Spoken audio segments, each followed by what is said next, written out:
This is the view of the Bonne Terre mine dive platform. You can see all the scuba tanks ready to go. You can see some instructors on the right. There's the boat they use for local tours on the top side of the mine. You can see some divers headed out on a dive right now. They just left. They're going to go off on one of the tours. Probably Trail 1, actually, because that's where Trail 1 starts, and this is the beginning of the day. This is the changing area. You can imagine how crammed it gets when you have 12 people getting out, 12 people getting in. This is the jump off area as seen from the exit point. So here I am, getting ready to go down, and it's time to go. Elevator button down, please. So the lighting was very poor, but here's this is very interesting because there's no current. You can see the oxidation of the iron. It just sort of floats there. It looks very interesting. These are some stairs that existed. You can see some people graffitied them. In one of them, I wrote Beam 16. The lighting's really poor, so this video is very short. This is a 50-minute dive, but this is a 5-minute video. And so here are some tools. You can only see where the dive master lights up. Now the lighting is better to the eye than you're seeing in this video, but on the video the only thing you're going to see are things that she lights up. So here are some tools that are just set out on a rock. You see a shovel and some other random metal tool, maybe a gear there as well. This is a ladder that was set out over an area. Who knows what it was used for, but it was wood. It survived quite some time. Just a neat view. As you can see, it's like a night cave dive. We're in overhead quite a bit, and only one person has a light, so it's actually quite frustrating. So this is the ceiling, and what you see on the ceiling is actually air bubbles. It looks like liquid mercury. I did turn my light on a little bit for this and didn't get in trouble. You can see it's really cool. It's like a Terminator 2-esque with all the mercury kind of look to it. It's very interesting to go on your back and just watch that. Some more of that going on here. Hope on your HD screen it looks like mercury as well. You can see the bubbles going into it. What's really interesting is when we go topside of this, what you're going to see. So this here, there's a couple of wooden slabs like railroad ties protruding. I wish I had some video of the iron ones. I believe this is an area where they take the carts, push them to the edge of this cliff, if you will, and then dump them down to a shaft below, which would then have conveyored back up to the surface. We're probably 40, maybe right at 50 feet underwater right here, which is probably another 50 or 60 feet below the surface.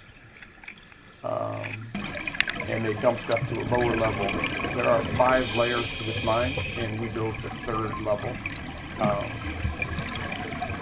This is a swim through here, metal grating. Lighting is a little better than the video shows, but really it actually is quite annoying.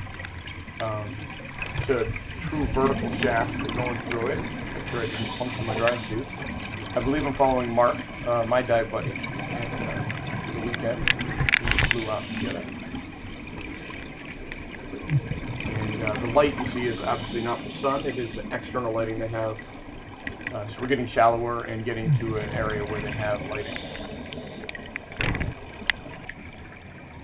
So you see the bubbles coming up.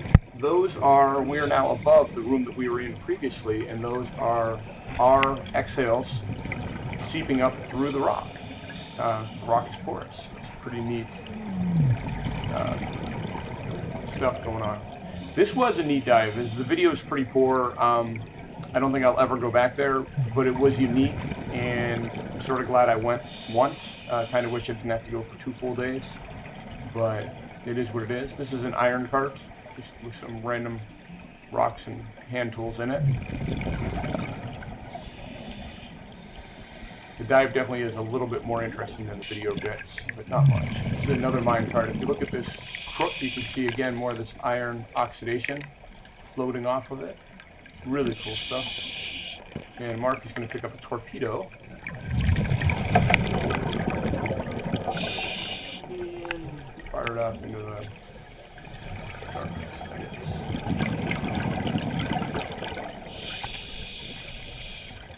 So these iron carts were all over. I think some were strategically placed. I don't know if they were close to this spot or not. It's like an alien structure that being under here. It's just very foreign, alien-like in nature. Just can't imagine it. If it was not filled with water, it wouldn't look as interesting. And it was amazing to just run through your mind how they carved this out and how many thousands of workers work down here. To the left here is one of the giant pillars that's holding the ceiling up. And we're going back to the main area, so we're getting more light. And we're no longer in an overhead environment, so we can see some of the structure. Again, that's our dive master for the day. Mark is on the left, pretty much out of frame. And we're pretty close to the dock right here. And we're coming in around the 15 foot mark, so we do not have to do a safety stop. We pretty much did it on our way back. We're going to come in here, and it's time to get out. This was about a 50-minute dive, I believe, so we're getting about a tenth of it. This is the platform, as anyone who's dove at a quarry or lake or anything else like that is used to. And we're going to get off fin number 1. Mark coming up, he's doing side mount, so he is taking off his gear underwater. One fin, one bottle for Mark. And get that other fin off. It's always hard getting that second fin off, isn't it? It's time to get out. Water's 54 degrees. I dove in a dry suit. First day I got cold by the third dive. Today it was not cold. Cool, but not cold. So that was a good thing.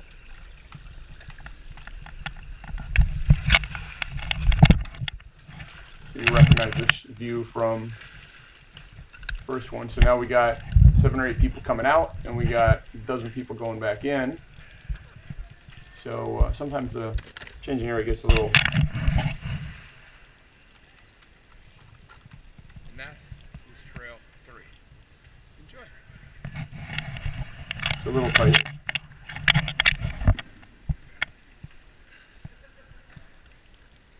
That is our crew coming out.